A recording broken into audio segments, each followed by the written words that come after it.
Hello, everyone. You're listening to TruthCat Radio at truthcatradio.com. The time is now 8:01 p.m. Eastern Standard Time. That's East Coast, USA. I myself am in Chicago, Illinois, USA. My broadcasting location, though. My name is Richard Kary, and this is Beyond the Matrix. Well, this airing, we have Yona Curtis joining us all the way from New Zealand. Yona has been on the show before, and she's going to be joining us in just a moment here. We did first just want to mention to everyone that we are completely listener supported here at TruthCat Radio. We do not have any sort of corporate advertising or monetizing. All our archives are free. But that being said, we get all of our support to keep things running from generous donations from our listeners. So if you can, please support our station. We have a support page on our station website, and PayPal is accepted. A lot of people like the convenience of PayPal. And no donation is too small either. I can't say that enough. So you have a little bit of something lying around occasionally, and you want to try to give it to, these folks here trying to have a lot of great guests, hosts, information to share with everyone, keep the independent media alive, and all our information, just completely public domain.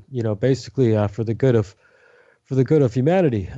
So yeah, if you appreciate our efforts, just please help out with whatever you can when you can, and like our groups on Facebook, we do most of our promotion through Facebook.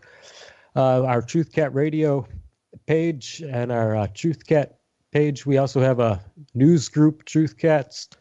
A lot of people like to share a lot of important information, and of course my Beyond the Matrix page. Sharing and liking those can also help get more listeners out there. If anyone would like to call in with any questions tonight, or any sort of thing they would like to mention on the air, the call-in number will be 714-598-3125, or you could also contact Stephen D. Kelly on Skype if you wanted to use a Skype to try to call in with a question, especially for our international listeners. It might be easier than using this number for a call, but that number again, 714-598-3125. If you do call in, I can just invite you to speak from your area code. Just be sure to turn down your sound equipment. Now then, thank you, Yona, for agreeing to be here with us today again. Yeah, thank you so much for having me. Yes, and I know you're in New Zealand. This would be what hour for you? Just to confirm. It's midday. Okay, so it's right at noon for you. Yep. There. All right, yeah, it's amazing. I actually know this one gentleman who's been on my show occasionally from Hawaii, and I know they're the exact opposite over there. It's 5 hours behind me, and you're 17 hours ahead of me. So it's fascinating. You guys are like right next to each other practically in the time zones, but an entire 24 right, hours yeah. apart. You're right next to each other in the Pacific Ocean. It's just really little, so we're right, yeah. And I mentioned to Sava Wolf, you're coming on, and she's appreciated. I know she spoke to us, I think, during the show you did last time. I don't know if it was, I think maybe the hour after you had to leave. But she does a lot of healing work as well and has a lot of clairvoyant abilities she's developed as well. And she's appreciated you, and yeah, she wanted to join and listen in, and maybe later contribute a little. But Sava, thank you for being here with us as well. Oh my gosh, you're welcome. I'm excited to be listening on. Yona's very talented. I'm so excited to hear what everyone has to say. Great. Well, yeah, and so Yana, I hope you don't mind that. It was kind of just a spur of the moment thing there, but yeah, I Oh, know. no, I don't mind at all.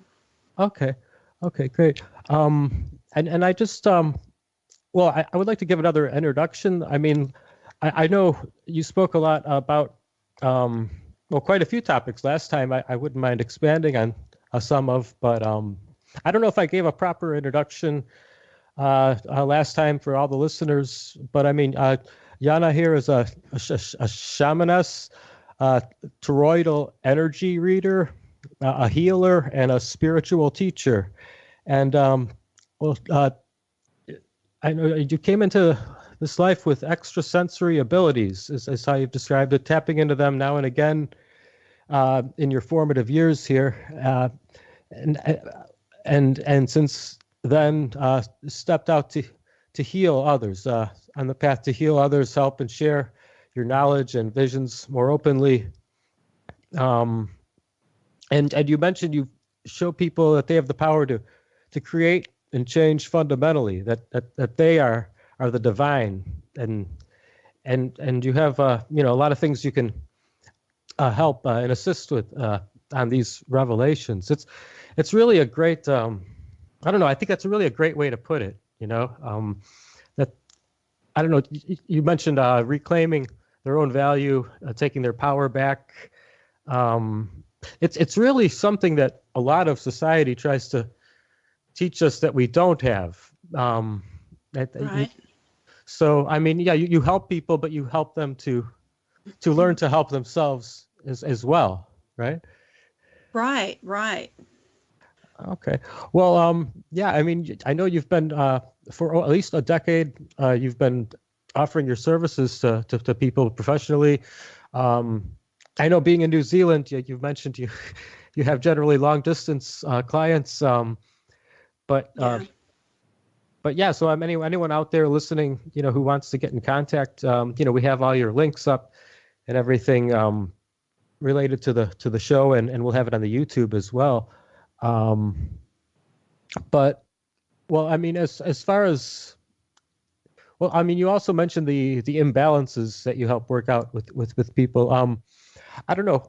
Would you maybe like to describe, you know, how, you know, your early um, experiences as far as getting on this path? I don't know if I really, you know, got you to touch. We only had an hour last time, but you know, growing Yeah. up clairvoyant, psychic, intuitive, sensitive, and just, you know, as you were younger, and just how, I don't know, how you realized these things, you know, and the way it developed for you. Yeah. I was raised in a fundamental Christian household, and that made things incredibly difficult because it was seen as a bad thing. So I suppressed it a lot as a child, but it still didn't mean I wasn't experiencing it. I just felt very alone, like I was the only person in the whole world who was going through this stuff because my family at the time, I didn't realize, you know, seemed to me like none of them were experiencing it either. And I felt very isolated. I felt very alone. And I had these realizations at a really early age that, you know, there are other beings out in the universe, and I felt like I was communicating with them and had an interaction, and it was an exchange. It wasn't just a figment of my imagination. It seemed much more real than that.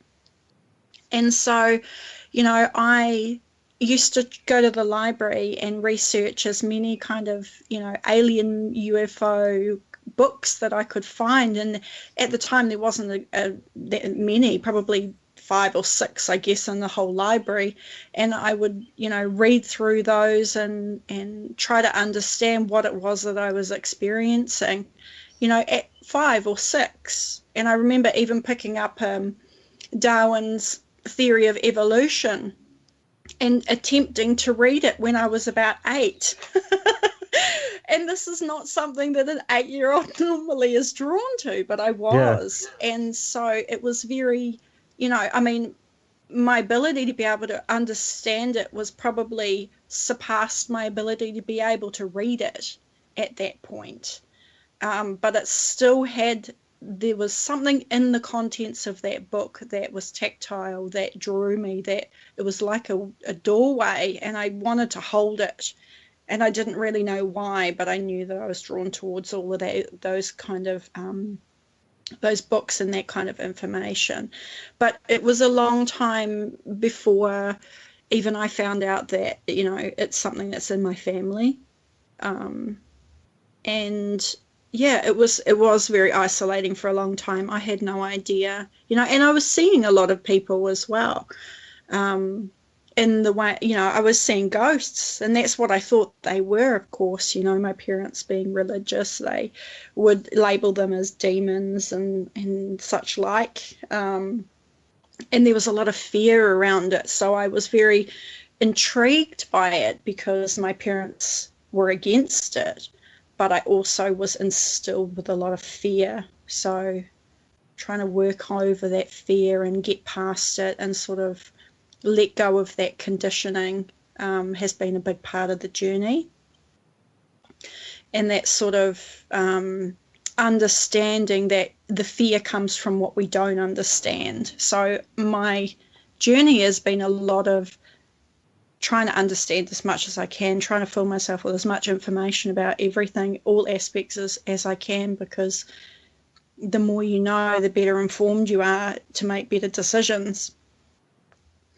But that was suppressed, you know, learning more in a fundamentalist Christian, the doctrine, it's frowned upon. You know, you're meant to be just very complacent and obedient, and you don't ask too many questions, whereas I was the exact opposite. I would ask everybody a million questions, and half of the time they couldn't answer them.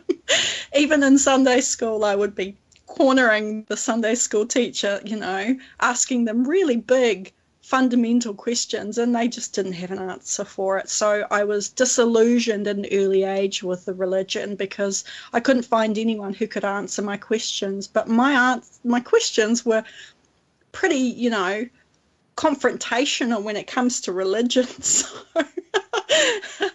So yeah, I'm sure I was a pain in the ass to my parents at that point, but it was just, I needed that information and I couldn't find it from anybody who, you know, proclaimed themselves to be church leaders. And I just found that, you know, odd and interesting. And so it kind of pushed me to learn more and more and more about it. But I think the first experiences I had were with people that I knew that had passed over.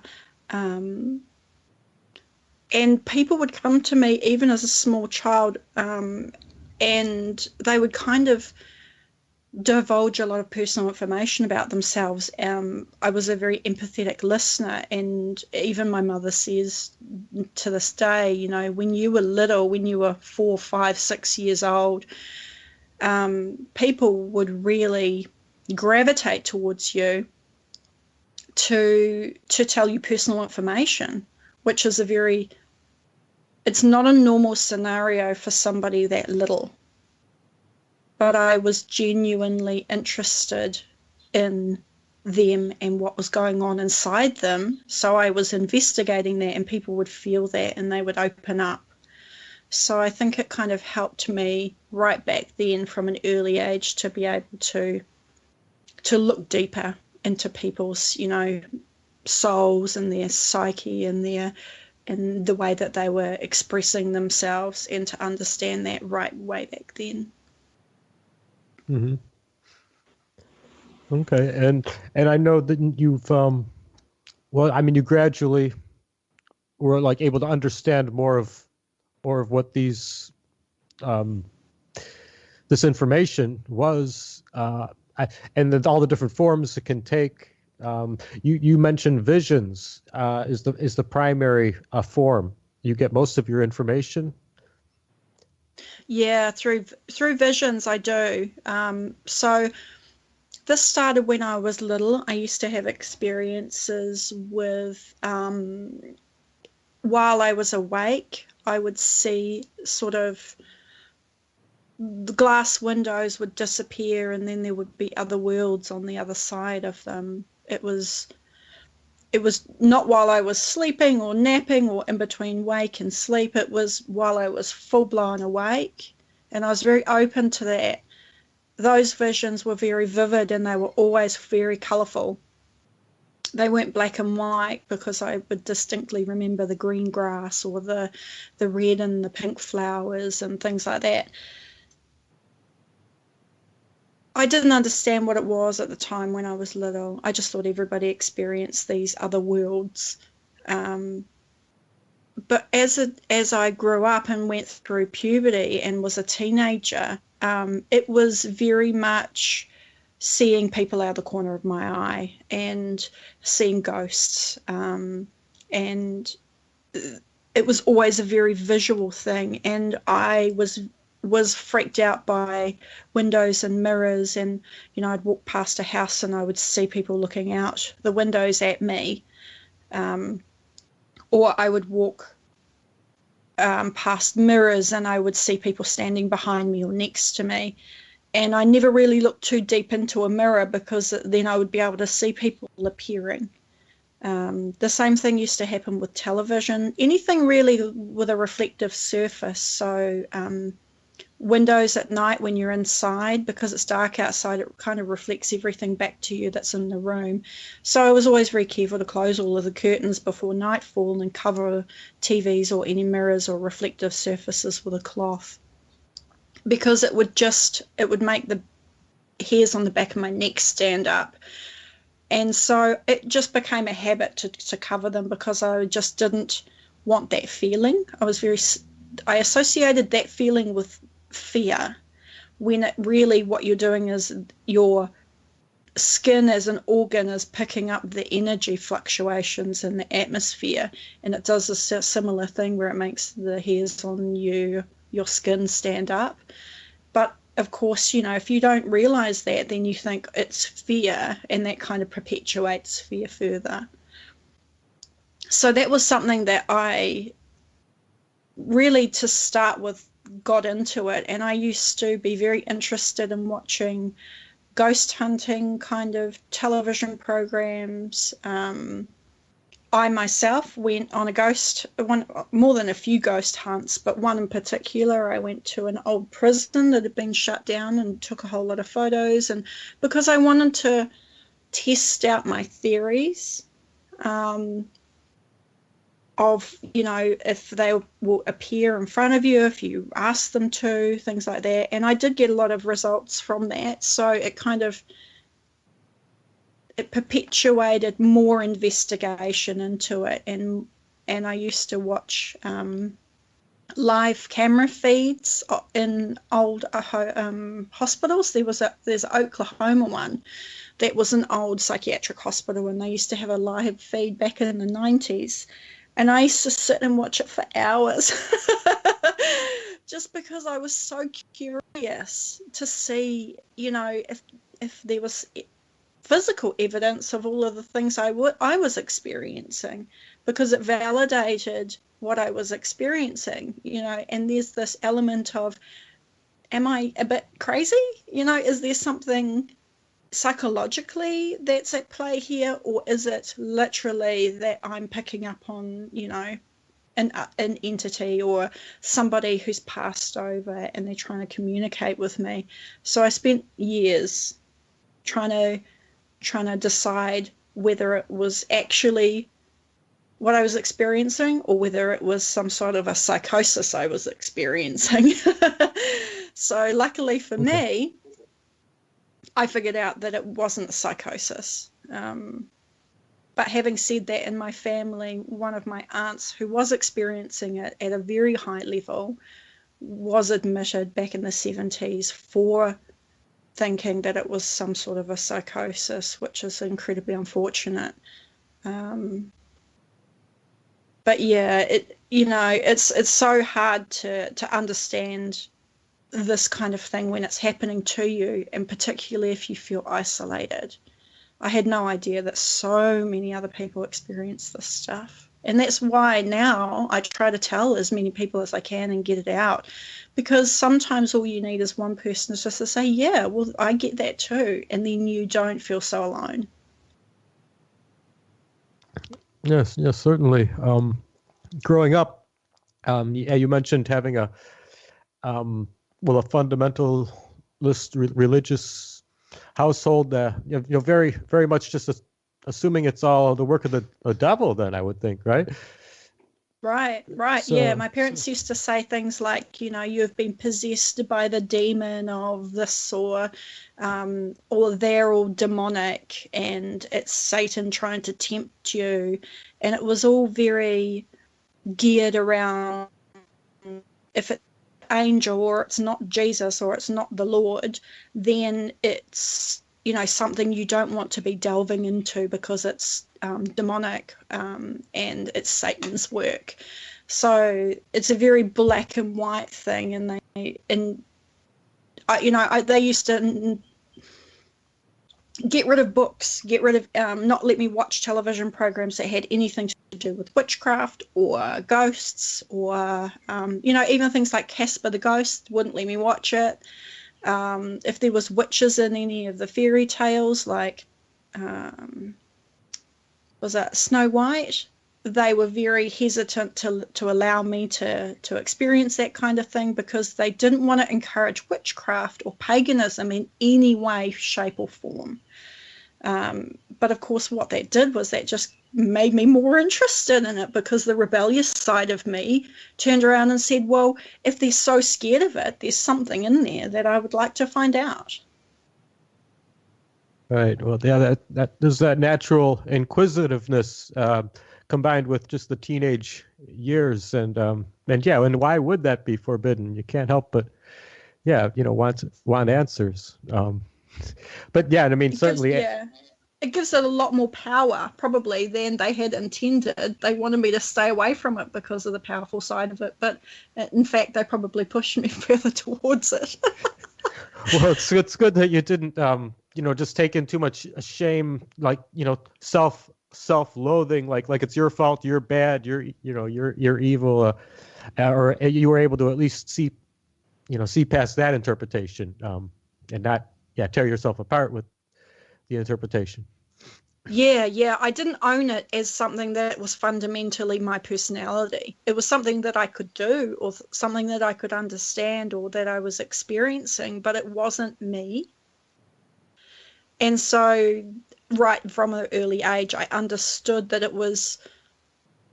was connected to it in a way, but it definitely wasn't a reflection on who I was as, as a being. And you're right. If I had it would have been drastically more detrimental to my mental health, I'm sure. If I had turned around and said, well, I must be crazy, I must have schizophrenia, or I must have some sort of mental illness, and it's all hallucinations and none of it's real. Which I did have slight experiences in that way. I went to an optometrist when I was in high school. I think I was about 14. And I said to him, look, I keep on seeing this really bright purple color. It just comes across the front of my eyes and I can see it around people. And he just gave me this most peculiar look you've ever seen. And I just was like, because I said to him, what is it? And he goes, I don't know. It's not to do with your eyes. So, yeah, I wouldn't worry too much about it. But he just gave me this, like, don't tell anybody else that that's what you're seeing. So I kind of didn't repeat it, because I just thought, gosh, he just gave me this feeling like there's something a little bit wrong with you there if you're seeing this color. And I kept it quiet for a long time because of that, just for that one single occupation. But it was my analytic mind, I was thinking, okay, well, if it's not my eyes, then what is it? But I wanted to confirm that it wasn't just an optical issue. Mm-hmm. Just because I want, I'm a skeptic in a way that makes me question it. The simplest answer is usually always the right answer. So I'll go and I'll try and investigate the simplest answer. And if it still doesn't sort of work out, then I, at least I've proven to myself, well, at least I wasn't just completely, convinced that it was something otherworldly when it could have been explained by, I have cataracts. Right, right. Yeah, why not turn to science before metaphysics, just to rule out anything? Yeah. Yeah, and I've very much been that way right through. I mean, mathematics, physics, and science, chemistry, and biology have always intrigued me, because it gives you the part of the knowledge that I think you need to understand it. I am already regretting the way I phrased that, though. I mean, I don't know, perhaps metaphysics has been kept outside of the other sciences for too long as it is. I mean, well, Sava, you'd probably have an opinion on this as well. Hasn't metaphysics always had a stigma to it? So anyone dealing with it, there's always a certain amount of people out there who, no matter how much work you put into it, it's not accepted the way the sciences, are. Even with regard to healing, even if you have results, right? Yeah, well, I feel like it is beginning to shift and change, even with a field I've heard about even as far back as like 2010 or 2011 of epigenetics, where it's like they're scientifically learning to measure the auric field or the frequency around people. And I do feel like 50 years from now, maybe 20 years from now, 100 years from now, there is going to be ways to scientifically prove a lot of this energy. Is just like how medicine was very, backwards. Western medicine was very backwards in, 1300s, 1400s, 1500s, where they, thought they didn't know about germs or bacteria or microscopic things. So just like we've learned about science and medicine, I feel like we will learn how to scientifically prove energy at some point, whether it be, 20 years, 50 years, 100 years down the road. And well, in that regard, I don't know. Do you ladies both see the internet being a milestone, with regard to the world of metaphysics? I mean, Yona, I think you touched on this a bit last time I spoke with you, where you mentioned, just it's almost like creating a polarization more. Is that what you were saying? Well, the internet definitely shifted us from the age of industrialization into the age of information. And I think that the world is still catching up. I think politics and I think business and I think the whole structure of the schooling system is still in the industrial age. And everybody else is in the information age. And that information age has really changed everything so much, in that we all have psychic connections to everybody, but the world seems to have manifested that via the internet. Now we actually literally have connections to other people in every other place on the planet, whereas before all we had was the psychic connection to everybody. So it's a group manifestation, and it gives us access to all the information that we possibly can, and it's growing exponentially because that's how the universe works. It's a direct reflection of our consciousness working together to bring it together. Metaphysics is still stigmatized. So when I was at university, we were a good 5 years behind, because what people are working on now doesn't get through into any of the school systems till the papers have been published and the textbooks have been written, and then the new set of classes have, gotten hold of those textbooks. 5 years now is incredibly important, whereas 25 years ago, 5 years wasn't, because technology is, and the information age is progressing at such an exponential rate that 5 years makes a huge, huge difference. So I wouldn't even say in 50 years, I would say in another 5 years, they're going to be able to prove a lot more of these theories of the metaphysical side of things. I mean, it's being suppressed at the moment because there's a danger to it. If people know that they're capable of being able to remote view sites, then they're going to do it. The government already knows about this stuff, and so they want to keep a bit of a control over the population for sure, and tell them that they're, like you were saying a little bit earlier, they're not as powerful. They need someone to look after them, and the government's in the perfect position to do that, when the reality is the government's supposed to be working for the people, not the other way around. And so there's this, if you are in the metaphysic field, you're ostracized from the scientific community, mainstream. And there are some leaders who are starting to, to come out and to challenge that, like Graham Hancock. He's taken seriously in the metaphysic field, and he is beginning to be taken seriously in the scientific field, but there's still a lot of people who are against what he's doing. But it's people like him that are definitely helping it, but I think we've still got a long way to go. But physics is really helping that along, in things like being things proven that we are a multi-dimensional universe, that there are parallel universes, and there's proof now, scientific hard proof, that these theories are correct. So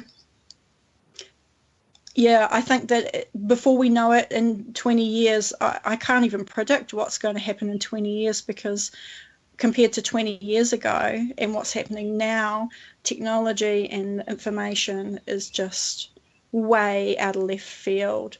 So it's that unknown, I think, that we're dealing with when we look into the future, because, yeah, it's happening so quickly that people are scratching to keep up.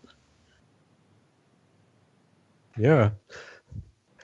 Regarding the how the internet age has been like a bit of a milestone for metaphysics. I'm sorry, Sava, was there something you were going to add as well?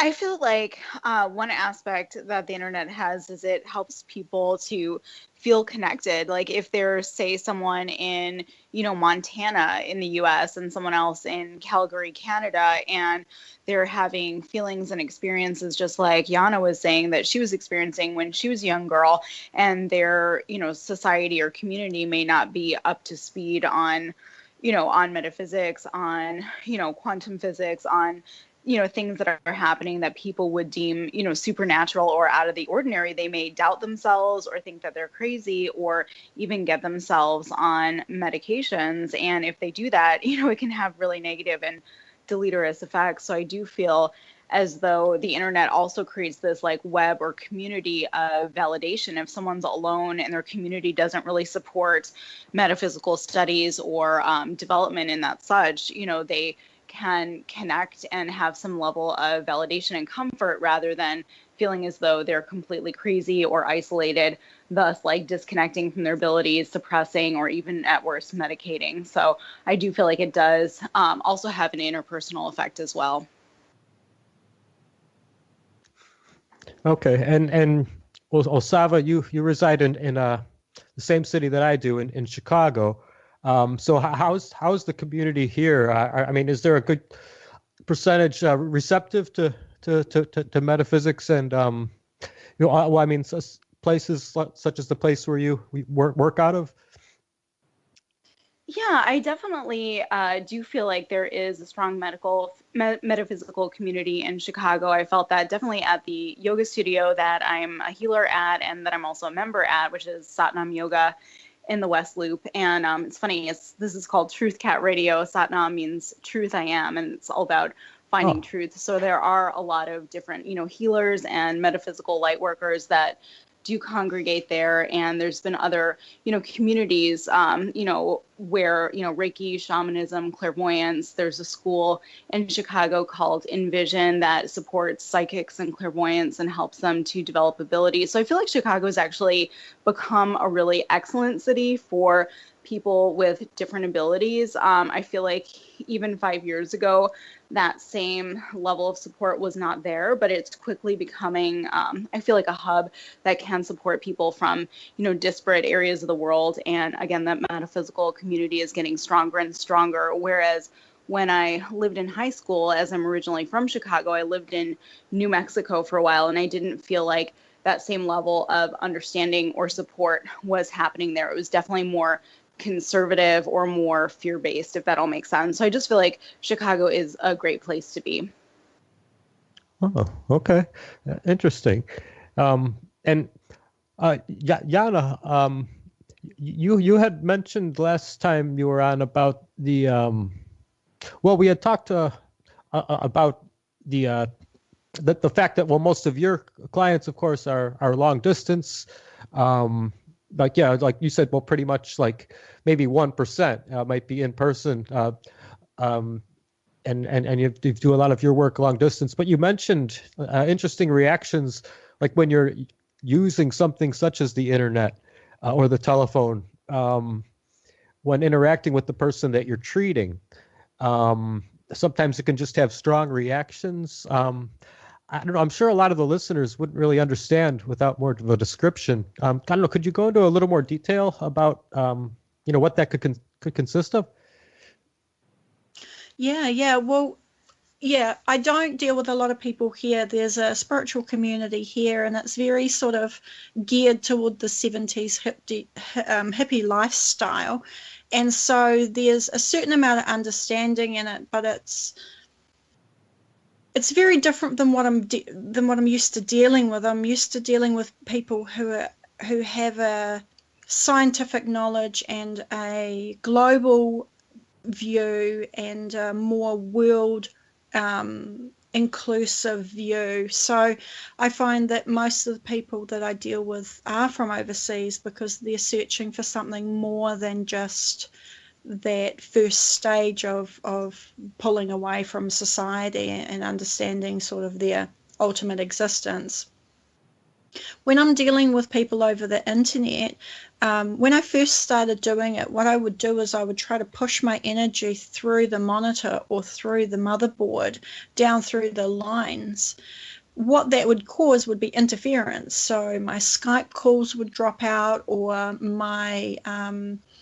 there would be some sort of a delay, and you'd post, you'd click and to try to post the message, and it would say could not send. And I was experiencing these problems over and over and over again, and I kept on trying to push my energy and push my thoughts and myself down through the actual physical telephone lines and power wires. And it wasn't working because it was interfering with it, because, there's so much compressed energy running through those that it just kind of, it said, no, you can't do that. That's not how you're going to be able to do it, which is probably good, because relying on that is probably not a great way. It's basically relying on a tool. And I've learned that tools are great and they help you to focus, but they aren't, the crux of it. So what I did was I use technology, but I go around it. So I still connect with somebody in another place, but I do it over and above or around and through, from me straight directly to them, besides the technology that we're using to communicate. And that works every time. I don't have any difficulties. My internet doesn't go down, or it doesn't, start to go crackly, or the Skype call starts to go dodgy. It's something that only purely from experience did I realize that, trying to amalgamate yourself in with the technology doesn't necessarily work, because it's just a tool. Is that kind of what you meant? Yeah. That was pretty much where I was my line of questioning was, and well, I know we've discussed a bit the ethics as well. You mentioned how a lot of people, well, it can vary basically. I mean that there can be a lot of people who do not have ethics and a lot of people who do, that you'll run into, who do this sort of energy work or have any sort of extrasensory abilities. Right. Um, Yeah. Well, I mean, an ability yeah. doesn't denote ethics. And having ethics doesn't mean that you have the ability either. They're two different separate things, but a lot of people put them together. And I made the mistake of doing that. And I'll tell you a big lesson that I actually learned was that I used to have that opinion about age.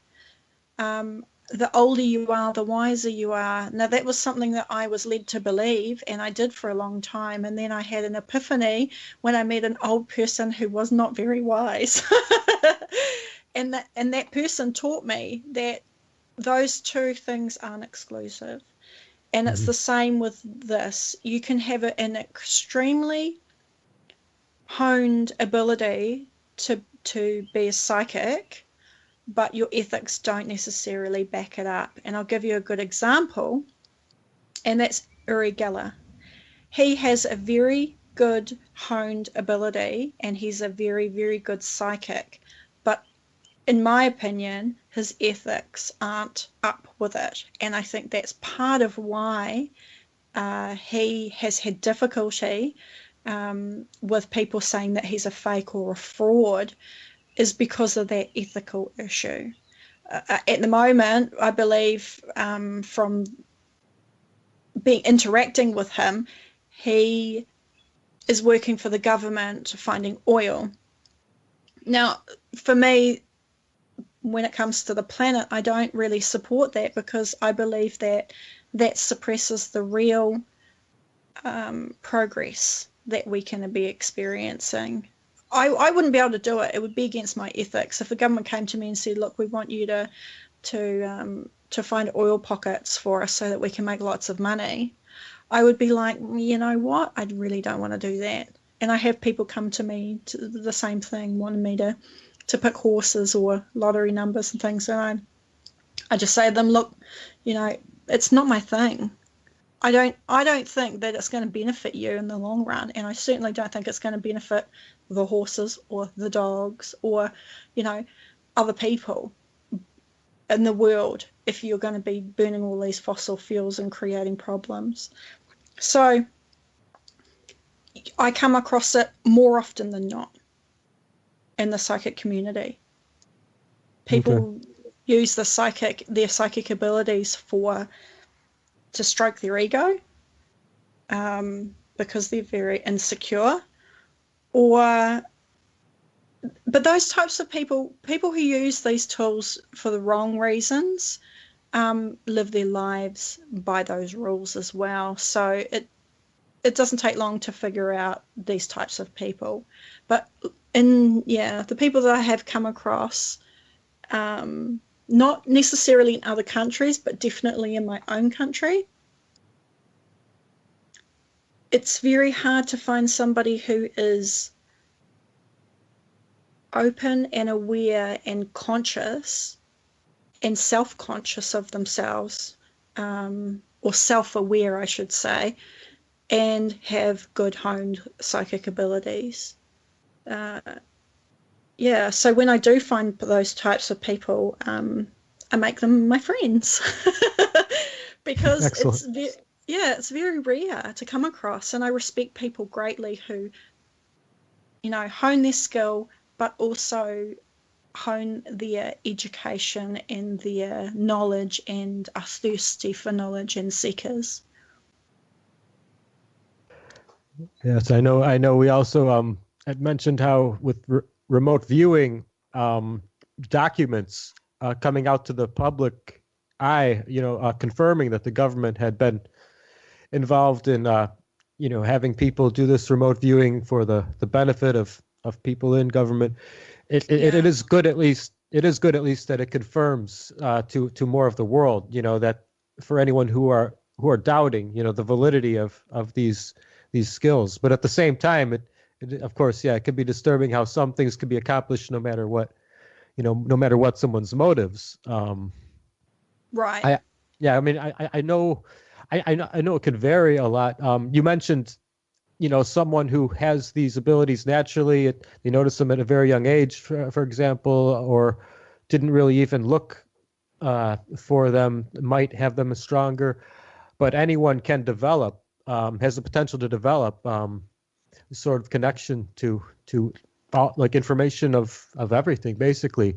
But also, of course, the drive and the ambition someone has, and their intention might also be something that gives them more potential than others, even if it weren't innate since birth. If they've always had that interest in finding out and accomplishing good with it, that can go a long way.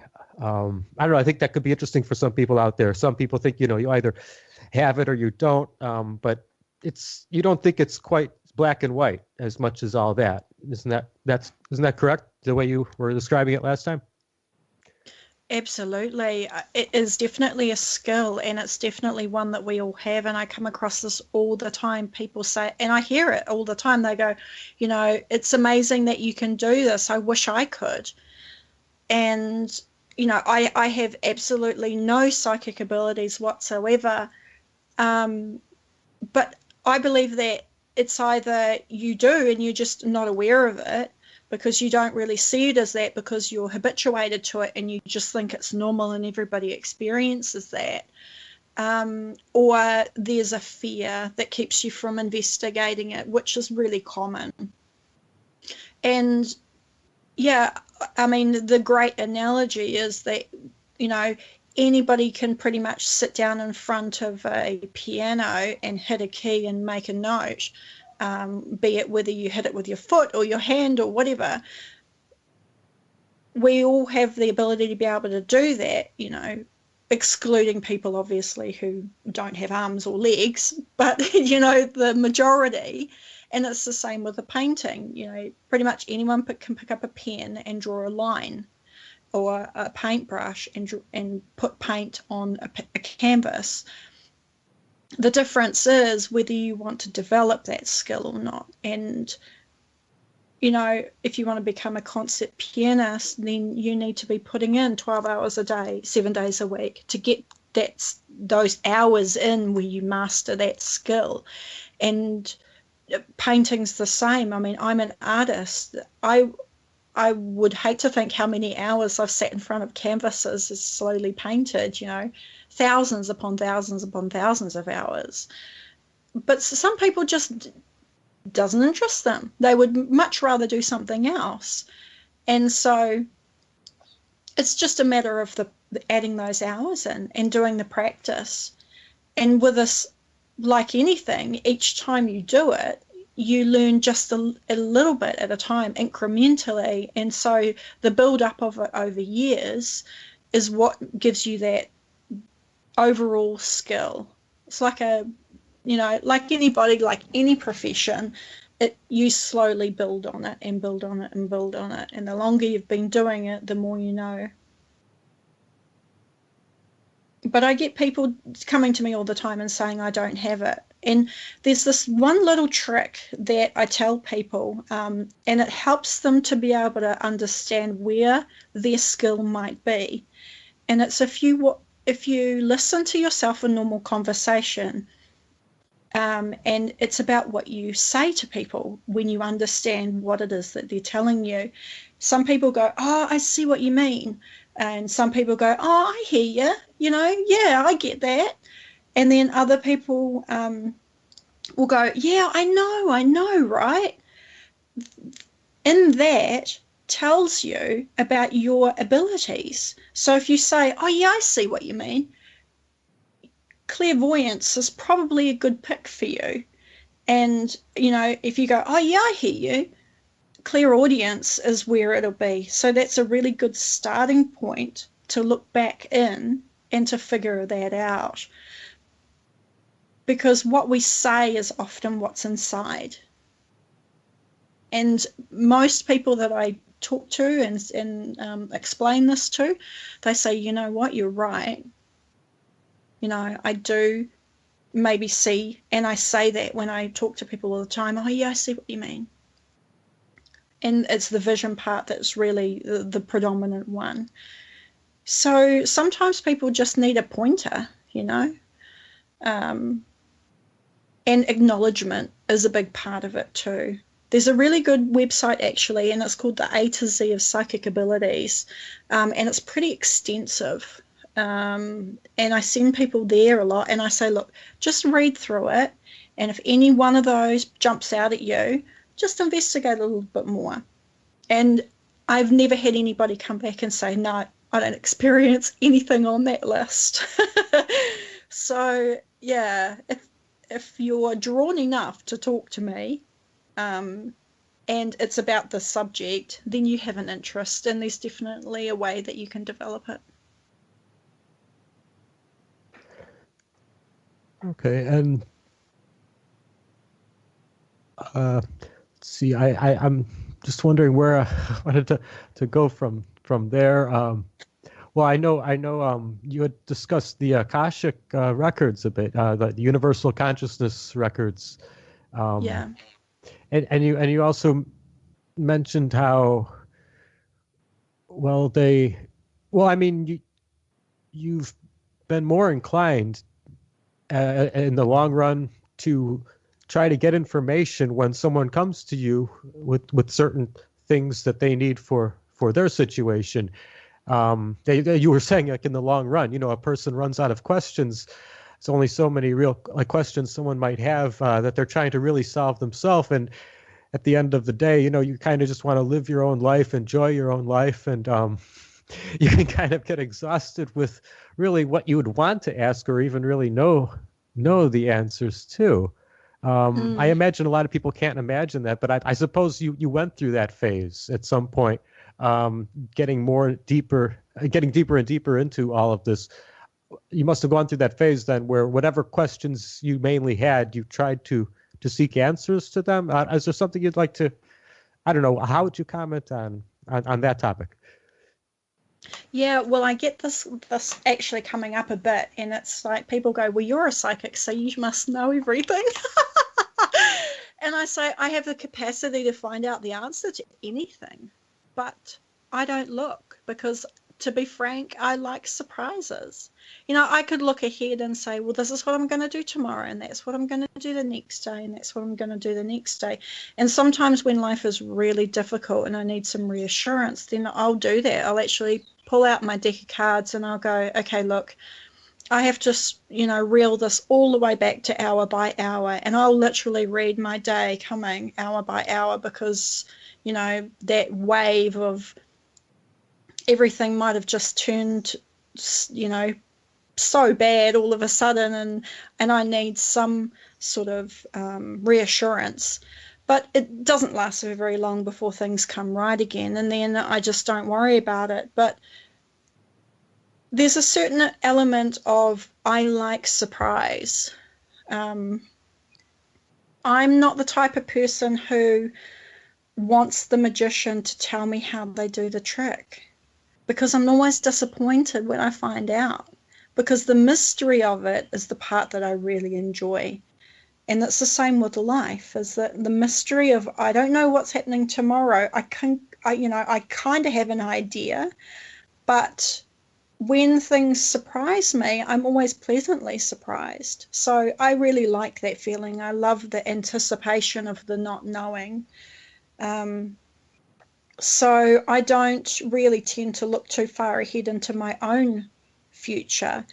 And when people have the ability to be able to ask whatever it is that they want to know about their future, about what's coming or what's happening, it usually doesn't run past 5 questions, and then they kind of go blank. They're like, you know, there's this feeling that they get that's very primal. It's kind of like a survival mechanism. I need to know, I need to know, I need to know. And they'll hunt to try and find it. But once it's presented to them that, yeah, I can tell you, then it becomes very, very unusual how people settle into the fact that, well, you know what, I really don't have anything in specifically that I want to ask you. And I get that. I get people booking sessions and they're like, well, I don't really have anything specific. Just tell me whatever. Which is very difficult for me, because it's kind of like pushing me into a library and going, okay, tell me whatever, you know. And I'm like, where do I start? You know, this library's full of books and information I could be looking at, and I can look anywhere in any of these books. But sometimes just a little bit of, and it's not information that I need. It's they need to seek in a direction. So they don't even have to tell me. What I do is I can get them to think about it. I say, look, you need to think about what's the real, you know, what is it that you really want to know? And as soon as they start thinking about it, the visions pop in my head as well. So I don't need them to go, well, I want to know about this or I want to know about that. They just have to think about it, because otherwise it's just a, you know, it's all information in the whole of the universe, and it's like, well, where do I start? I could start anywhere, but whether it's relevant or not to you is entirely different. But if they have a clear idea, then I get clear visions coming through. If it's vague, then it's very vague answers. So yeah, it's a bit of, you know, wanting to know and then not wanting to know. And when we think about, you know, a genie and its lamp and what we would ask it, you know, if we had 3 questions, I think there's more to the 3-question aspect than people give it credit for, because after 3 questions, you're more or less, okay, well, I kind of get everything I wanted, so now what? And I think part of that fable, or, you know, that understanding, is that once you have everything you want, then what? Mm-hmm. Well, on that note, I suppose we should take the the station break. We'll generally do, you know, a 5-minute intermission. If everyone could just mute their microphones for just 5 minutes, and we could be right back with the second hour. And hello, everyone. You are listening to Truth Cat Radio. The time is now 8:58 p.m. Eastern Standard Time. That's East Coast USA. And you're listening to Beyond the Matrix with Richard Kary. Stick around for the Stephen D. Kelly Show. It'll be coming up in just 1 hour. Tonight we're speaking with Yona Curtis, and we're going to be continuing her interview in just a few moments here. We just want to do some station announcements first. Not sure when Stephen will be joining in here, but once again, do please, whatever is possible with donation, please do submit. We would appreciate you know, anything you could spare. It is tough to keep things running here. I know we've been making improvements lately, including a new server, and everything has been running well enough as far as just keeping all the bills paid. But you know, we do still need those donations to keep everyone and everything functioning here. And we don't do any sort of corporate advertising, so yeah, it is just through donations from our listeners. And as I said, we have on our support page a PayPal option, which a lot of people do appreciate. Please, whatever you could, then would be greatly appreciated. Coming up, as I said, we do have the Stephen D. Kelly Show, and that's generally the end of our broadcasting week. Well, until we get an update, we've had one show on a hiatus, Attracting Miracles. But until that gentleman's back, we do return on Monday, of course, and that's 8 p.m. with Shima, Metaphysics, and Moore, and then that's followed by Angel Essence with Joan Hangarter, and that's 10 p.m. And then, of course, Tuesday we have Daryl Nichols with Daryl, his show. It's 8 p.m.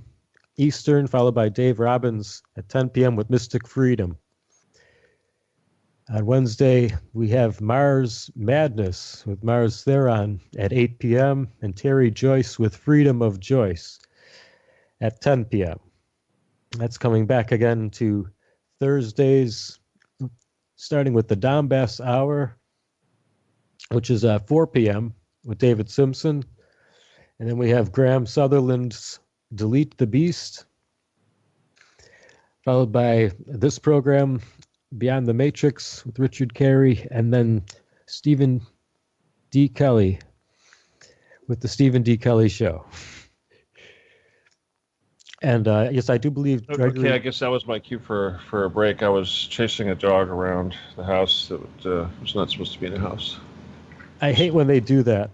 It's a cat-eating dog, so I have to... it's a one-eyed cat-eating dog, so I have to watch out. Yeah. Ouch. Okay. Not that it has anything to do with the cat only having one eye, but it's shown an interest in the little one-eyed kitten. So yeah. All right. Well, stay outside. All right. Well, I went through the programming week. Oh, you already did everything. I don't have to do it. Yeah. Great. Did you tell yeah, everybody but no. to If you want to, maybe you want to say. Did you did mention? Listen, Richard. You probably missed the most important thing that you could have done when I wasn't paying attention, and that was you could have told everybody it's my birthday on Sunday, and this was an awesome opportunity to send money to Truth Cat, and you can pretend I think it was like a birthday present or something. Oh, we could have made it a surprise. Oh, you could have. But you blew it. Oh, look at that. I joke. But it's still for Stephen's birthday. It would be great to help out the station to all you listeners out there. You can't see me depressed like this. I'm heartbroken. I'm kind of like crushed on here. I'm way below the microphone because I'm like so crushed. Okay, yeah, that would be really nice. Help Truth Cat. Right. Yeah. Please help. Yes, go to the button that says support us, and there's an address there that says StephenKelly714@gmail.com, and that's the truth. That's what we're using here at TruthCat for our PayPal until such time as we become an LLC, and then we can open up a bank account and have a real live TruthCat account. But until we're poor, we work on a shoestring, and we do what we got to do to pay our little bills. And we do have some bills coming up, so Oh yeah, my birthday. That's it. Yeah. That's so. So anything would be great. Also, if he hasn't mentioned it, I'm sure you did, right? But you need to join our Truth Cat Radio Facebook page on Facebook if you have not done it. All right? And share all our stuff. And if you're listening to this show on YouTube, as so many of you do, please give it a thumbs up, okay, and a little comment, because we actually look at it and we go, oh, no comment. Oh, we get all these viewers and nobody comments. Come on, you invested time in watching it. Leave a comment and share it with your friends. Let them invest some time too. All right, let's see what else. Oh yeah, my show's coming up after this one. You mentioned that, right? You just mentioned it was going to be like the best show on the whole network and all that. I thought they would just know that part, but yeah, we should mention. You sure? Sava, did he say that? Did he mention it was the best? He did. He mentioned it was an awesome show. Okay, that's good enough. Amazing. Glad. See, okay, Richard, score. You just went up in my book. All right. Thank you, Sava. Thank you for You're welcome. Thank you for your honesty. I hope. Anyway, everybody, we are really thrilled to have you here at Truth Cat Radio, as always, and we look forward to having you here continuously. But yes, after my show at midnight tonight, there will be no broadcasting until we come back on Monday, unless I get some fun. Actually, we do have some really cool prospective new hosts coming on. And let me tell you, Richard, I'll just show this with you real quick. I'm talking to Tosh Plumley about doing a show. I don't know if you know who Tosh Plumley is, but he's a famous CIA guy, ex-CIA guy. Yeah, okay. I think I've caught some interviews at some point. Yeah, he's famous for flying the plane and delivering it cocaine to Bill Clinton. That's kind of one of the things he's famous for, but among other things. But we might have him as an actual host, so that's kind of a big deal. Anyway, we'll see how that works out. Beyond that, there's if you would like to be a host on this network, let us know, and we'll let you know if you're good enough. Okay. All right. We have very high standards, huh, Richard? Yes, we do try to keep high standards, Stephen, That's right. and good intentions. I yell at you if you're like weak. You're right. Well, good. I haven't had to yell at you in like forever, huh? Well, that's good. That's good. That's good. Oh, that's good. Yeah, I'm not complaining. Yeah. Okay. All right. Anyway, I've wasted enough of your precious airtime. So, ladies, thank you again for being here, and I'll be listening.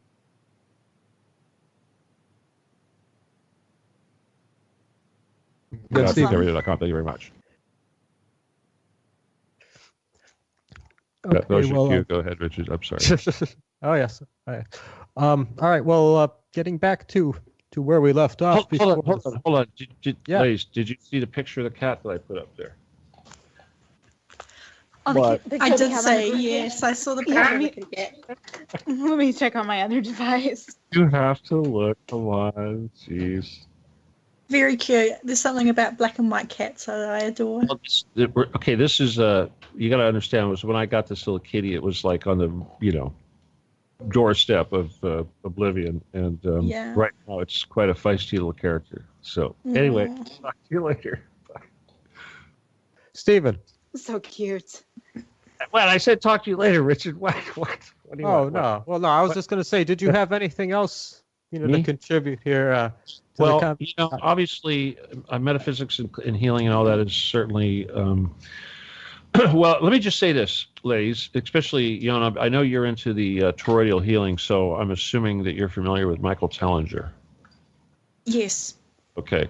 Well, we had this wonderful conversation with Michael Tellinger the other night, where I was actually Daryl's show on Tuesday, but Daryl wasn't around, so I got to do the interview. And I don't know, Michael Tellinger didn't know who I was, and he didn't know what I know. But let's just say it was magical, because he talked about these ancient structures, these stones that they unearthed that were these toroids, like donuts, essentially stone donuts, and these shamans would wear them over their heads and rest them on your shoulders. And I thought about that for a second. I said, holy crap, that means that the focus is going to be the throat chakra. So of course the sound coming from your throat is going to pump this thing. It's a laser cavity. You're pumping this stone with these resonance from your throat chakra and the natural flow of chi going up and down through your body. So you've created the sacred geometry necessary, i.e. Nassim Haramein, to create energy, just like a black hole. And basically this was used, when we do healing, a lot of times we use our hands to direct the energy. And I teach people that the male uses the left hand as an output, and the female uses the right hand as an output. Right. And what these shamans would do, these ancient shamans, whatever, is they would wear this donut on their shoulders, but they also had another stone, which was primarily some sort of crystal, and it was shaped in the form of a cone.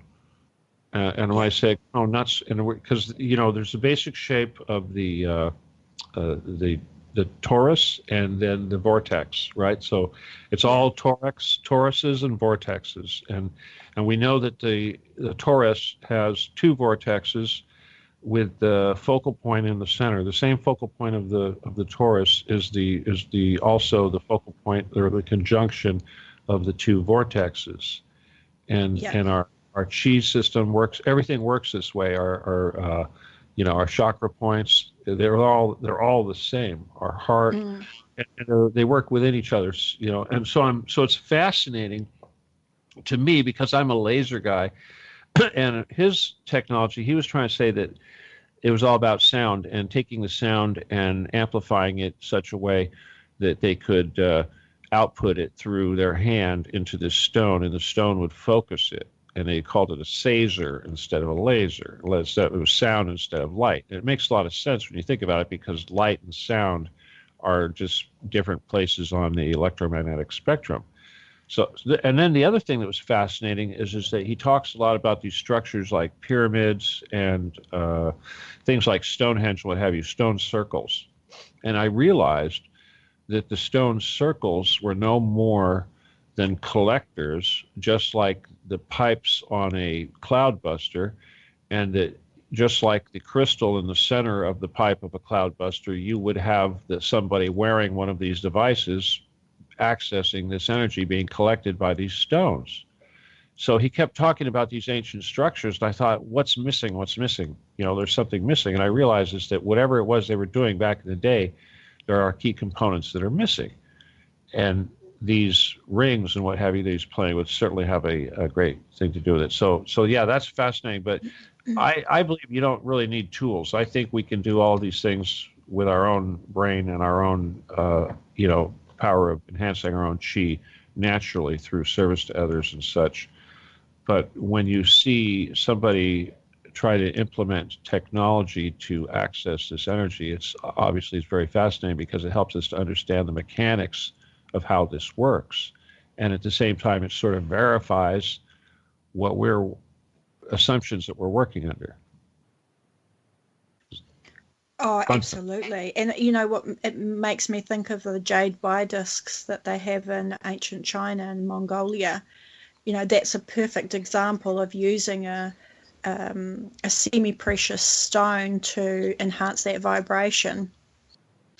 Because they don't, archaeology don't know what the purpose was for them, but it makes perfect sense. Shape of stone?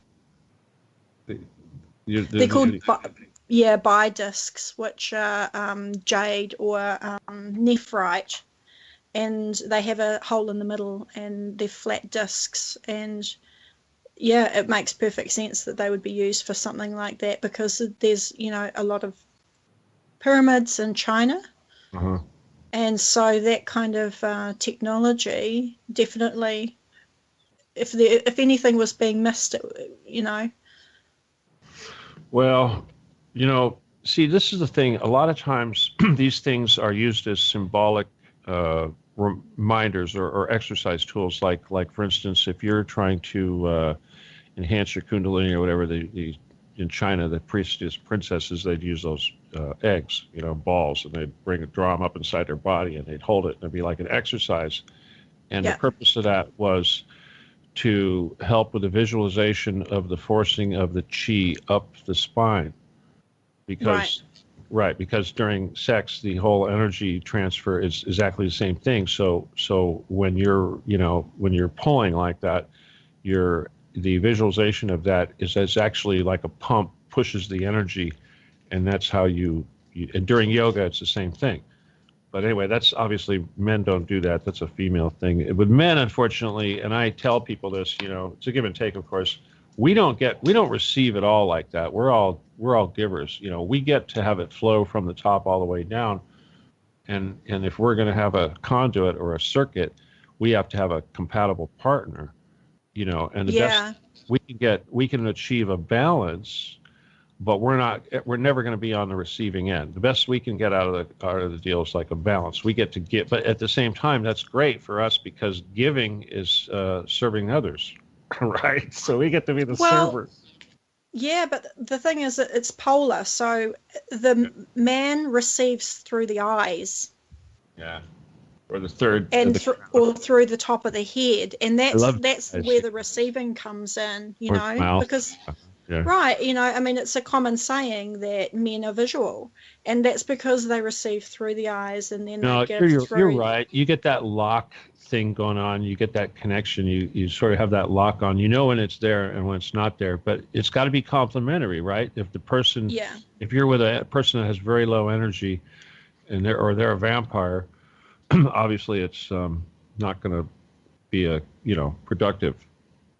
Right, because there's no balance in that exchange. It's like two people become the toroid, and so it has to flow through both evenly to give to both evenly. When one's just taking and one's giving, it just becomes unhealthy. Yeah, because there's no continuous flow. But yeah, women receive through the base chakra and give through the eyes, and men receive through the eyes and give through the base chakra. So it creates that balanced loop, like the yin and the yang. but we do seek out someone who is balanced, and it's the yin and yang. It is the balance, right? Yeah. You know, like I have to look for someone who's extremely yin. You know, and as someone who's extremely yin might think, well, you're too yang for me, but that's the way it is. So anyway. It is, and I get that a lot through the eyes as well. Yeah. Funnily enough. But we should mention, though, you know, just this is why you see a lot of cultures, or even today, people who tend to be the most psychic and spiritual also tend to be kind of androgynous, if you will. I guess that's a good way of saying gay. All right, there's a lot of gay men tend to be more psychic than non-gay men. And I think the psychic women tend to have a lot of masculine energy too. Like Sophia, what's her face, was a good example of that. She was kind of masculine, I think. Don't you think? What was her face? What was her name? The one that died here recently. God. Psychic, famous psychic. No?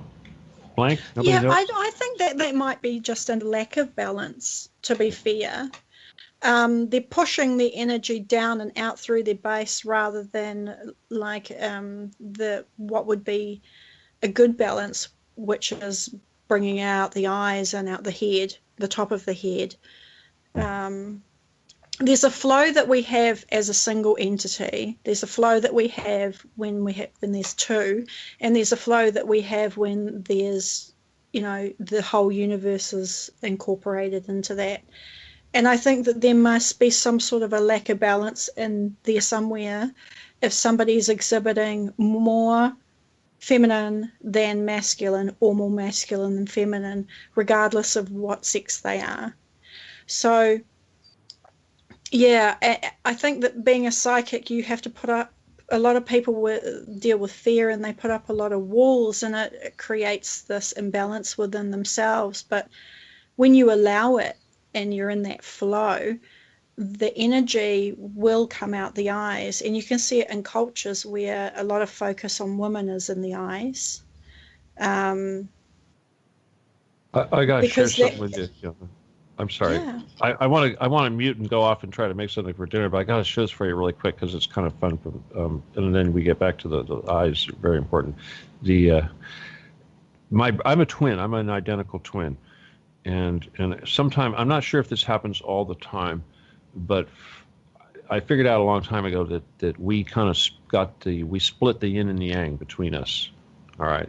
And when I say identical, he's a guy and all that. But I used to, like, for instance, I used to be in a business that was ridiculously yang. You know, it was like, guns and everything. I was a yang caricature. And I thought, holy crap, how am I going to become enlightened if I'm such a yang caricature? I'm never going to get balanced. And then I realized my brother was going in the other direction, to this point of practically being transgender. And I realized, holy crap, the further I go in one direction, the further he goes in the other direction, and vice versa. So I figured that was kind of an interesting feature, because it allowed me to essentially have be just one side of a coin, and him being the other side of a coin. So in other words, I can utilize the psychic skills and things that you would expect would only be given if you were really balanced. And at the same time, I can be a real masculine yang type warrior person, and yet have the same skills as if I was an Enoch, if you will. That's a really interesting dynamic, and not one that many people experience, is that being able to almost have two people split, you know, either way. And that's a lot of that is part of why we get into relationships with another person, is so that we can find that balance between the two of us, because we might be imbalanced in a similar respect. You know, it's a rubber band between you. The harder you pull that rubber band, the tighter the tension gets and wants to pull you back together again. And you would be experiencing that a lot, being that, you know, the cell division at the beginning was very profound. Yeah, crazy situation for sure. I'm going to turn you guys loose and go back to listening. So I'll have a minute delay if you need me, Richard. Okay. All right. Just let you know. But all right. Well, all right. Thank you for the contribution. Yeah, I'm gonna withdraw. Thank you, Yona, Sava. Thank you. Well, Good night, Stephen. Have a great night. Richard is oh God, how do I say this in a gentle way? Richard would really like to see. He basically thinks both of you have something to offer here at Truth Cat Radio. So I'm just letting you know that I don't know. Okay, think about it.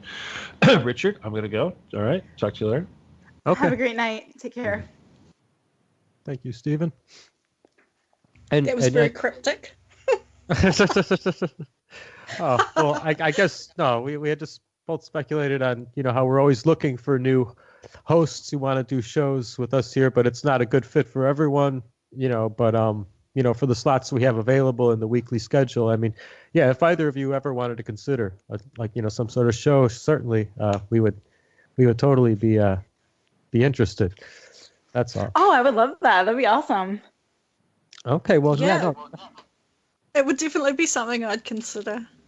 Okay, well, definitely I'll have Stephen, speak with you each more about it. Then I'm glad to have mentioned it. Then certainly, well, I mean, in the last, Stephen was, and you, Yana, were just speaking about male and female energies, directions. It can flow, and I mean, well, I know it kind of led to that from a conversation on chakras. But I know in the last interview, Yana, we also even spoke about good and evil.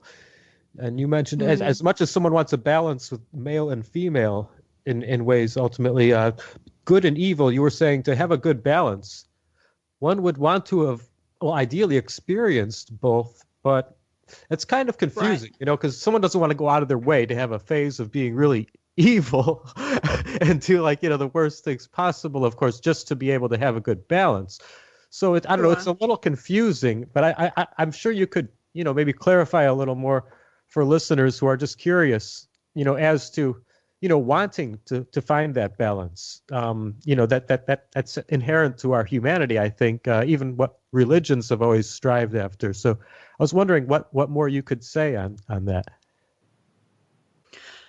Well, I think what more needs to be said is that good and evil have these connotations, that one's bad and one's good.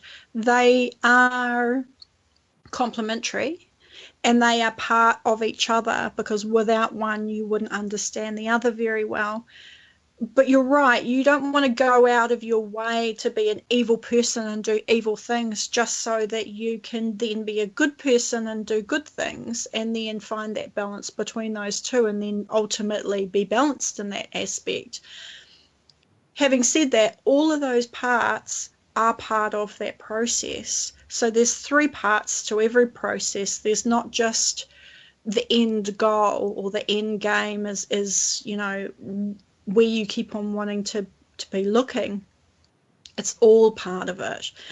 And there's a ease that we experience part of these things, and life is very much like that. There's the up and the down and the up and the down.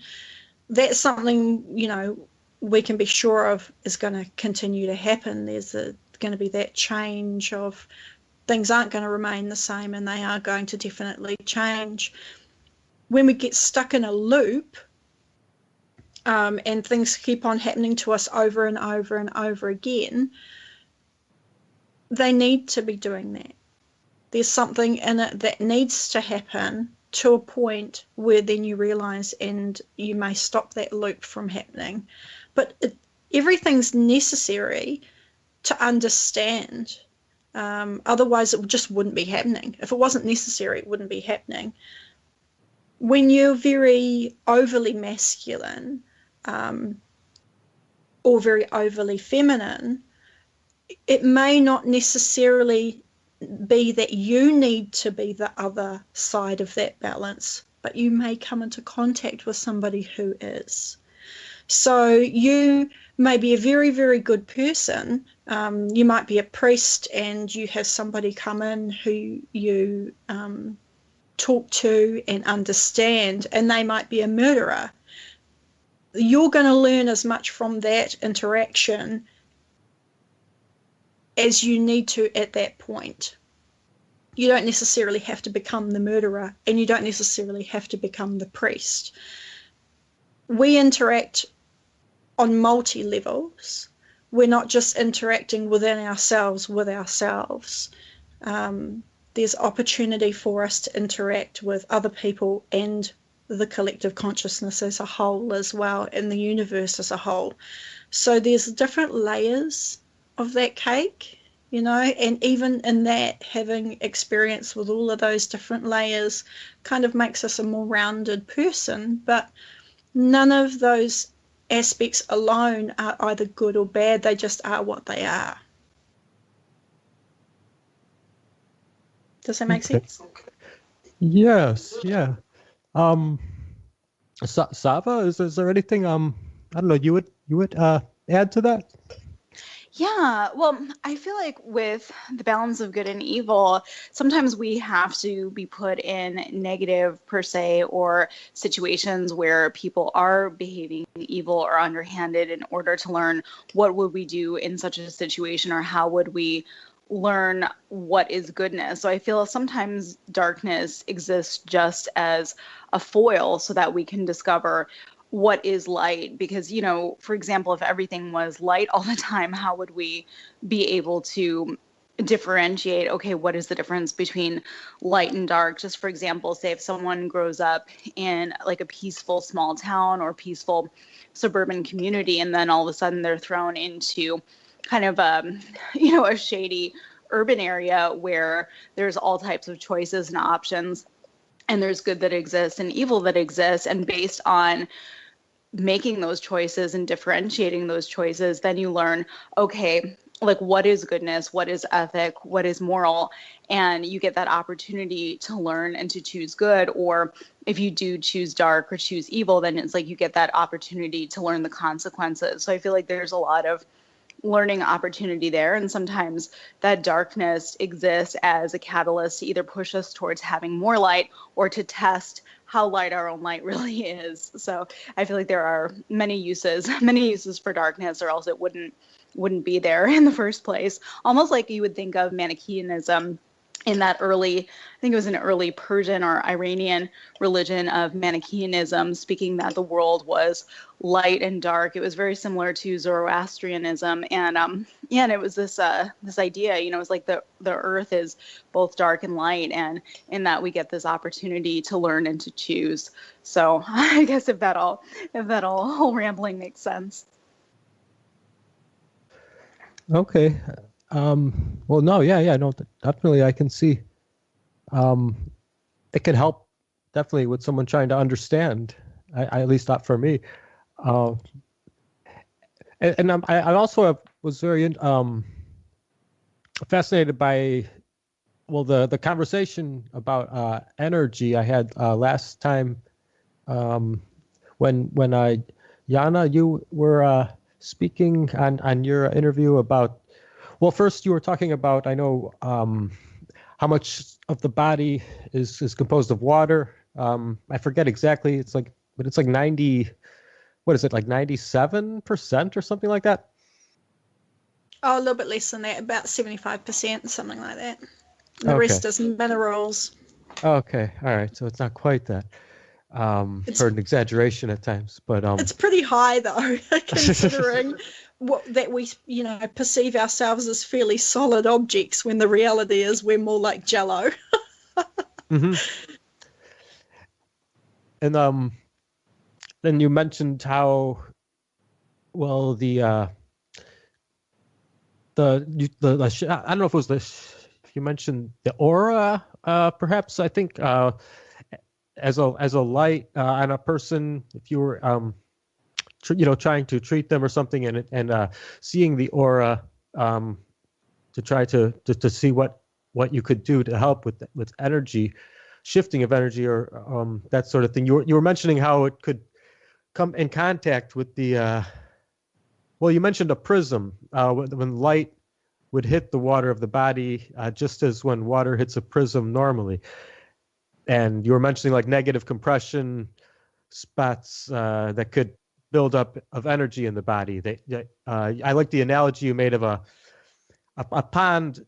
You mentioned like of stagnant water that can build up if there's no flow in parts of the body. You use that as an analogy for some cancers, and I really was able to relate to how you described that. So I mean, I guess you want these energies to be constantly flowing throughout the body, and this prism is, I don't know, I guess like I don't know if it was an analogy, or just more pertaining to the aura, but I don't know. Yeah, no, I liked how you were describing. I don't know if you could elaborate a little more on that, but it's very interesting how you were describing some of the healing processes and just how the body needs that flow. Yeah, absolutely. Well, I mean, part of that is that shadow side of ourselves as well. Being able to look at the dark side, being able to look at the uncomfortable side is important. If we always try to ignore that, the evil in ourselves, we're never actually going to be able to confront it and heal it and get past it. So when I'm dealing with people's light body, it's a dimming that I notice. It's the absence of light, or the compression, or the squeezing of the light. It doesn't squeeze it and make it brighter. It's kind of like the photons become more spaced, so there's more dark matter in between them, I guess. Our higher consciousness, or our soul, or our spirit, whatever name you want to call it, from what I've seen, all is a very white kind of a light, a very pure light, void of color. There's this thing that when we come into the bodies, and the body develops from one cell to multi-celled organism, there's a lot of water in each one of those cells. And like when a white light is passed through a prism, it is divided into the spectrum of the rainbow. It's very similar to what happens when our light body is refracted back out through our bodies, and there's the chakras, which is the light spectrum, which is you can also see, but it's on a different level or a different understanding. And when there's some sort of a problem or an issue, and it's usually a psychological issue, it creates a suppression or a pressing down or a squeezing or a tightness in that area. So if you have a lot of stress, you might feel it in your stomach as a stomach ulcer or a stomach upset, or you might be suppressing your appetite. But you're also squeezing your light body in that particular area, and you're affecting the water in the cells, which then affects the way that your light body is projected through those cells. So then you can see where the problem is, and each part of that spectrum relates to different parts of our existence here. Color is very prolific when it comes to emotional, relating to emotions. Like the blue color denotes sadness, or green may denote envy. There's a good reason for all of those. And if you turn around and you go, well, who decided that green was going to be related to envy? Well, it goes so far back that we've lost the reason why that's come through. But if you go back far enough, you'll find that it has to do with those separation in the body. And we just do that. We put different things in different areas of our body. Our heart is the love and nurturing, that kind of thing. So it's a combination of metaphysics and science, biology, and with water. And water is one of the elements in our planet that is very misunderstood and not fully understood. Surprisingly, it's not well understood how water acts, what it does, how it interacts with sound, how it interacts with light, how it interacts with heat. All of these things we don't understand very well. We understand some parts of it very clearly when it changes, from a solid to a gas or things like that, but there's a lot that we still don't understand about it. And I think that has a lot to do with experiencing our light body coming through our bodies and being able to pick up on that, and also being able to use it as a tool to be able to assess where there might be an issue. Our minds and our control of our bodies is not well understood, because the placebo effect is a thing. It's not just a hypothesis. It's a proven effect that our mind controls the wellness of our bodies. And placebo effect proves it. I mean, there's no doubt about that. You can't argue the placebo effect. It is what it is. And part of that is understanding that our mind can squeeze a cell with a thought to create a reaction. And when we are causing compressions in certain areas, the cells will react in a certain way. So if the light's not flowing through it and energizing the water, it can create sort of a proliferation of cell growth because it's out of balance. So it's going to do one of two things. It's either going to kill the cells, or it's going to make it grow out of proportion to its normal division or growth rate. And depending on the illness that happens, there's illnesses where less growth, like Alzheimer's and cell brain growth is suppressed, or with cancer it creates more. So it's a holistic view to be able to understand that it's not just medicine that makes somebody healthy. It's not just psychiatry that makes somebody healthy, and it's not just spirituality that makes somebody healthy. It's the combination of all of those aspects, and they all need to be integrated together for overall health. And we're so divided. Medicine argues with metaphysics, and spirituality argues with science, and there's this real division. And until that division is taken away, and we all understand that it's a three-prong approach to health, because there's three parts to us. There's the mind and the body and the soul.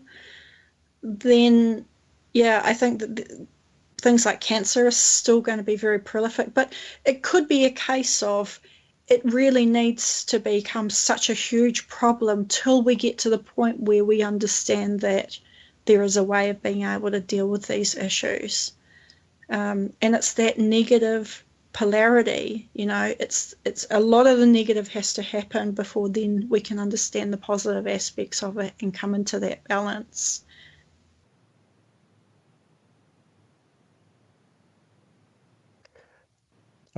Sava, you've heard some of what Yona's described already about the way, her approach to healing and clairvoyant ability as well. I don't know, did you have any other questions for her, to give more detail about how her method may differ from yours, and would you want to share with her too, like what your how your processes differ in ways, and also with the healing? I'm curious, because you guys have learned New Zealand and Chicago, two completely different locations, approaches from people to healing. So I'm really curious for you to exchange just the similarities and differences. Yeah, I've always been very curious of like what is toroidal energy healing, and I'm also very interested about her process. Everything that she was saying sounds, perfect and accurate. From my understanding, I know that when consciousness is evaporated or evacuated from a certain area of the body, whether it be from, say, second chakra, throat chakra, or from certain organs, that's where disease sets in. But the way that she explained it was in much greater detail. And I feel like it makes it very easy for the scientific mind to understand. But I was curious about toroidal energy healing and what that is. And also, I'm just curious about the way that she goes about her readings. Like when I'm doing a reading, generally, sometimes I do question and answer based, but I usually do an aura reading where I'll go through, the 7 layers of the aura, or if someone's very spiritual, I'll do the 8 layers of the aura, or I'll do a chakra reading where I'll read the rings of the chakras. But I was just curious about, what is in toroidal energy healing or toroidal, clairvoyant readings. What would be, the protocol for if someone calls? Is it just question and answer based, or if there was like a certain pattern in the energy body that she'll go through during a reading? So I was just pretty curious. Yeah, well, I mean, it's very basic because I don't get too involved in the semantics when it's something specific. So if somebody says, I have a heart murmur, I'd like you to have a look. What I'll do is I will look at them as a whole, and I will see the outside of the toroidal, and I'll see what, basically I'll go into its structure, like whether it sort of looks like the ocean water surface, or whether it's very spiky and hard looking at whereabouts in those areas, and they're basically indicators. And then I will go through down through the head and up through the base chakra, and I will look at each chakra individually, and I'll have a look to see whether it's tight or what color, where any dimming is, that kind of thing. All that does is it draws me in and it gives me focus. And then I'll investigate it further, because then what will happen is that colour will dissipate, and it's like looking down a well. And then I will see at the end of the well, in the reflection of the water, where the core issue is. So I will then, it's almost like remote viewing back to an event. And then I will be watching, people in a room interacting, and then I can talk to the person about that, or ask them whether they remember that. I try not to be leading. I try to say, well, go back as far as you can, and I will give like about an age. When you were 5, do you remember? And it's often what I'm seeing. And so then I can walk through them in that. And that's where I find it, because when you come back out again, it's changed the energy in their body. It's usually brighter. Did you notice the change in the sound? Did you hear the sound change when I unmuted my microphone? Did you notice that? Did you notice the bird? Okay, I'm sorry. I could see. This is how I segue into interruptions. I just act really rude. People go, "Damn, how do you do that?" Oh, you do that really good. Yes, actually, I do. It's charming. Listen to you. It's charming. It's not charming. It's just in reality. That's what I do. It's radio. It's like, excuse me, you're off. Stop talking. Stop talking. Okay. Stop. And this is what you'll have to deal with, ladies. Just so you know right now. This is important. Shut up. Only Richard gets the ultimate. Oh my. No, Richard hardly gets harassed at all anymore. Right, Richard? Hardly ever. In fact, not only does Richard not get harassed, Richard is the model host. He does everything right. Okay, I'm not saying he's the greatest host that we have here. I'm just saying that he does everything right. In fact, he's the one that will be teaching you two how to do a lot of the stuff that's necessary to do this if you're going to do it. But I just want to say... I do not upset Emperor Stephen. I didn't shut up. Oh, my. God, look at you. He's trying to sabotage it before we even get out of the stage. Oh my gosh. All right, I just want to tell you that we have Metaphysical Monday, okay? And obviously, that would be the most logical place to be for you. Now, if I look at the time slots that we have available on Metaphysical Monday, we have 4 p.m. Eastern and 6 p.m. Eastern. Now, we do have a show. We have a show today that goes at 4 p.m. Eastern, so it's not incredibly horrible, a bunch of work for me, but it's a lot of work for me. That's cool. But I'm just thinking, if we had 4 people of a metaphysical nature on Monday, that would be awesome. What do you think? Do you want to fight over draw straws for the time slot, or what? I'm down for either one. Yona, with your time difference, which one works better for you? I would have to have a look at my schedule and see exactly what's going on, because I think for me it would be a Tuesday. Mm-hmm. Well, so, Tuesday is open, but it's just I'm just saying from a marketing standpoint, if we want to get you on a Monday, because that's where we're grouping this sort of content. Yeah, what I'm saying is my time. Oh right. Time zone. It would be my Tuesday that slot. Yeah. So I would have to figure out exactly what time and what time of the day or the night it would be too, because it could be in the middle of the night, or it could be. Well, Richard's show. Well, Stephen, the one slot that would be 2 hours before this show right here. Yeah, so that would be 10 a.m. New Zealand, and the slot before that would be 8 a.m. So 8 a.m. and 10 a.m. New Zealand time. It's pretty early. Well, but there you go. That's what it would be. One of those two. Okay. Either 8 a.m. to 10 a.m. or 10 a.m. to noon New Zealand time is what he's saying for the Monday slots that are open. Yeah. Right. Which I'd have to look into and okay. Well, come back like to I said, you ladies will arm wrestle or something and figure out which one. Of course, obviously. Because I have a day job. Yeah, of course, a day job. Terrible. Yeah, give it up. Just take a long lunch, right? You could do it.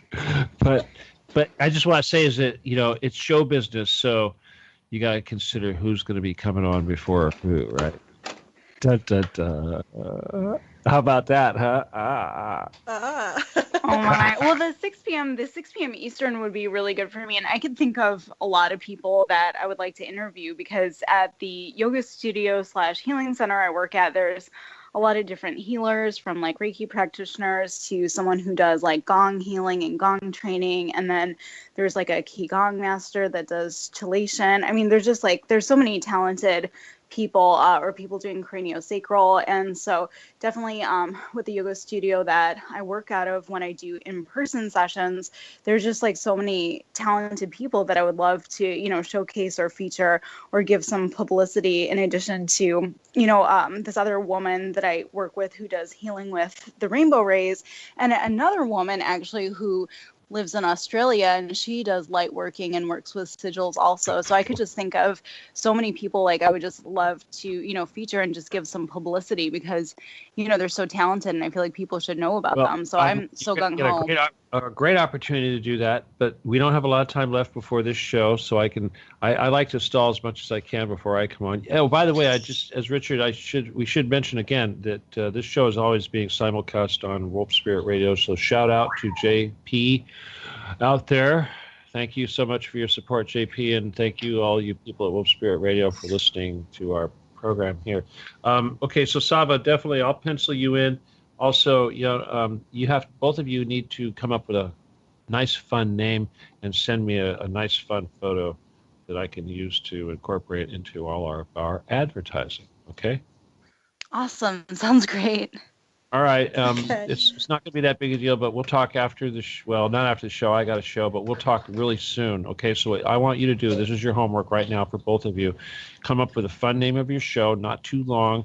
Think about the fonts necessary for me to put this out on a JPEG, right? So, and you want it to sing, right? So you get an idea. And if you want to go to our page at www.truthcatradio.com and you look at the schedule, you'll see kind of what we've got going on, and you can picture yourself in there, and you'll look at all of our advertising, and in fact, if you should also subscribe to all our pages right away on Facebook, and also subscribe to the Truth Cat not YouTube page. Subscribe to the YouTube page, and that way you can see all of the content that we've got so far. Okay. Awesome. All right. Listen. We're down to okay. You got about 5 minutes before we sign out. So enjoy, Richard. All right. Well, thank you, Stephen. Well, Yona, I know you were in the middle of describing to Sava. I don't know if you were. I'm sorry if you remember where you were leaving off there. Yeah, Wow. sure. Okay. Yeah, so I was just explaining about when you're, in the chakra and you're looking at it and understanding, and when you pull back out of it, it has already changed, and the light's changed, and the cell has changed because the fear has gone, because there's an understanding. So that's more or less what I do when it comes to the toroidal flow. I get them to look at it and I explain what I'm seeing so that then they can visualize it, so that then they have a focus on it. So it's not complicated. Depending on who I'm talking to, if I'm talking to a biologist, then I absolutely will go into detail. But if I'm talking to somebody who has a very preliminary understanding of how the body works, then I'll keep it very simple. Oh, wow.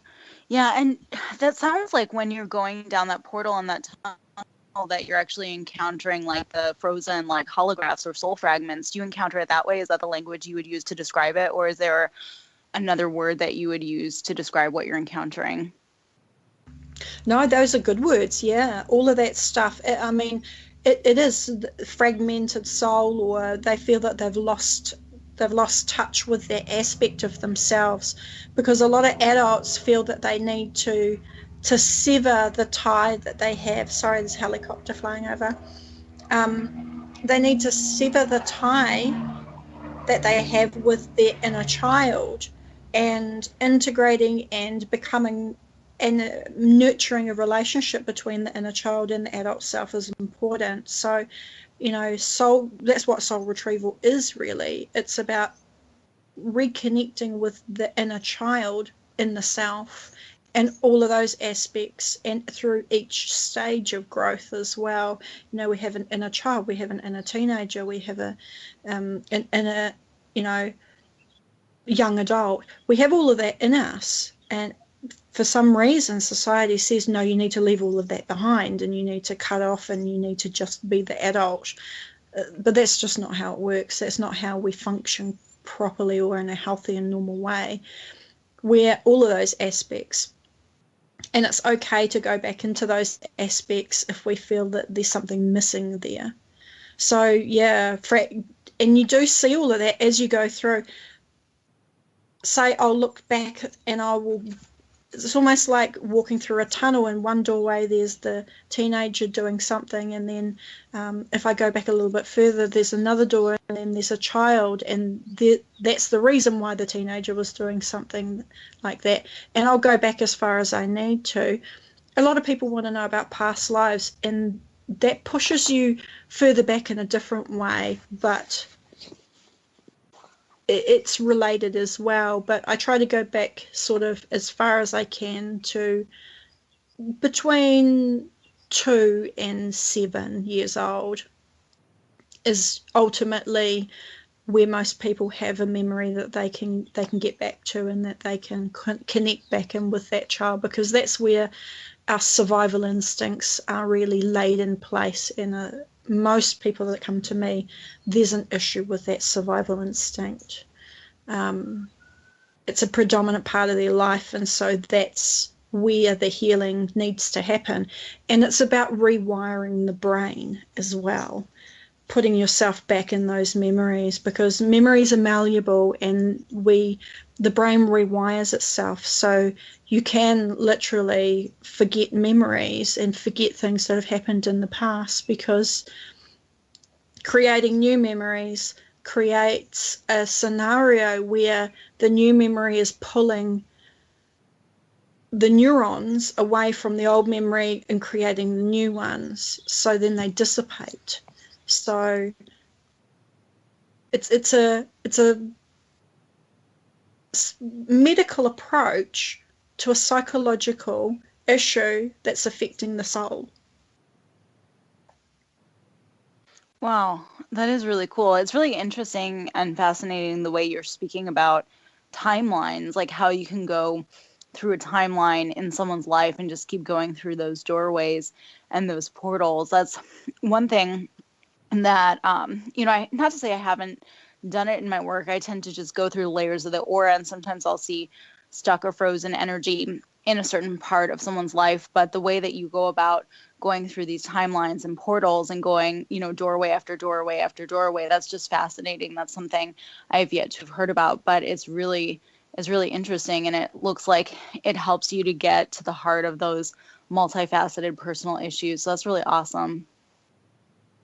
Well, Yeah, it works really well for me in that way. And I wasn't taught to do it like that. It's just sort of circumstances have helped me to understand that that's the best method or the best way. And it also is the best way because you're bringing them with you. So you're helping them to go inside themselves and to find these aspects to themselves. Because there's no point me just going in there and then fixing it up and then walking away, because that's just like putting a Band-Aid on it. It's not going to heal the underlying problem, and I can't heal that underlying problem for them. It has to be them that does it themselves. Okay, ladies, I get to be the rude guy again. I think Richard was expecting me to jump in here about, 2 or 3 minutes ago, huh, Richard? Right? Yeah, it looks like we ran out of time, but I was trying to cram down a piece of pizza really quick and a hot wing and put sugar in my tea and do all that within, enjoying the line of questioning that Saba Yeah, had. I know you were. But anyway, ladies, we're obviously going to have lots and lots of fun in the future. And I had another ulterior motive for jumping in here. Normally at the other shows, I don't. I just let him sign off. I say, come on, sign off. But well, Yano, I hope. I'm still saying something. I'm still don't, Richard. See. Okay, Steve. I have to say this. Okay, what I have to say is that I want to let people know that there will be an extra long song playing, and don't go away. You guys that are listening right now, don't go away. If you go, oh, come on, this song is really long. Normally I don't have more than 5 minutes. This might go a little over 5 minutes. It's because I'm trying to cram an extra piece of pizza or something down because otherwise I won't eat. And then how am I gonna stay healthy if I don't eat? Okay. Anyway, I expire from the hunger from doing so much work of working on Truth Cat. Of course. Of course. Yeah. Anyway, ladies, it's been real. Sorry. It's Thank you both for your time here. Yeah, it's been really great. Thank you. Yeah, thank you so much for having me. It's always a laugh. And we'll definitely try to make sure we can find if those times can't work. I know Stephen wants it all on Monday, but whatever time of the week we have to get you both on the station, we'll definitely. Yeah, okay, I'll tell him that. Okay, Richard. No, you got to be on Monday. You got to be on our Metaphysical Monday. Stop. Oh, jeez. Obviously, we're gonna yes, but shoot for that. Okay. Sava, we know she's cool with it. We just got to get and look at her schedule, and more likely it'll be okay. Right. If it's not, we'll figure something out. Okay. All right. Well, thank you both again. It's been great. Very interesting conversation, and I'm sure everyone out there listening agreed.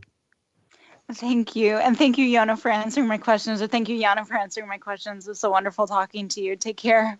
Bye, Richard. Bye, Stephen. Thank you so much, Yana. You're very fascinating. Oh, well, thank you. Thanks, everyone, for having me. And yeah, I enjoy it so much. Thank you so much for your great questions. Thank you very much. Go ahead, Richard. Say All good right. night. Have a good night, everyone. And see you next time. Till then, transcend the construct. Regards.